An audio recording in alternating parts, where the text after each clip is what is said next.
এই লোকটি মহিলাটির শরীরের দিকে তাকিয়েছিল। মহিলাটি সেটা খেয়াল করতেই তাড়াতাড়ি গাড়ি থেকে নেমে যায়। এমনকি ড্যান্স স্টুডিওতেও সে নিরাপদ ছিল না, কারণ তার কোচ প্রায় তার কাছে এসে অস্বস্তিকরভাবে স্পর্শ করত প্রতিটি প্র্যাকটিসের সময়। একদিন সেই একই লোকটি যখন তাকে কাঁদতে দেখলো, তখন সে সাহায্য করার প্রস্তাব দিল।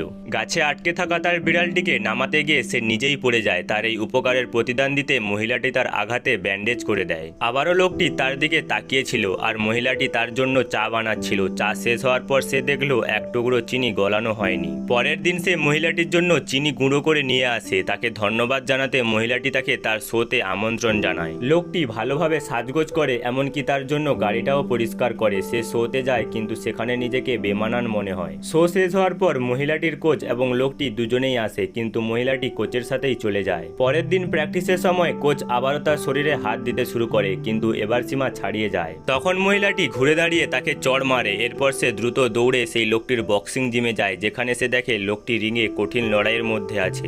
মহিলাটি তাকে দেখে আর নিজেকে আটকাতে পারে না, তার দিকে হাত বাড়িয়ে দেয়। তখন লোকটি হাসে এবং সিদ্ধান্ত নেয় বক্সিং ছেড়ে দিয়ে তার সাথে নতুন জীবন শুরু করবে।